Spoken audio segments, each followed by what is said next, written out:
Ay sa mga nakaraang taon, tila nagiging mas makabuluhan ang mga pangyayari sa Israel.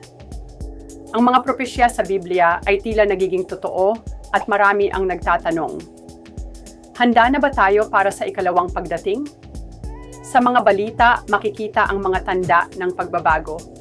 Mula sa mga digmaan, natural na kalamidad hanggang sa pag-usbong ng mga makapangyarihang lider. Ang Israel, bilang sentro ng mga propesya, ay patuloy na umaakit ng pansin.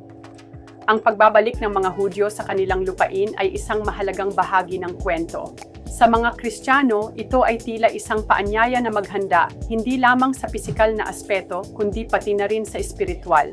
Habang ang mga tao ay nagiging abala sa kanilang pang-araw-araw na buhay, dapat tayong magmuni-muni.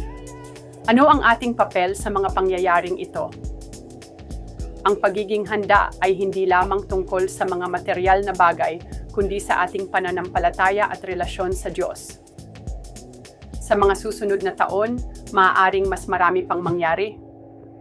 Kaya't mahalaga na tayo ay maging mapanuri at handa sa anumang darating.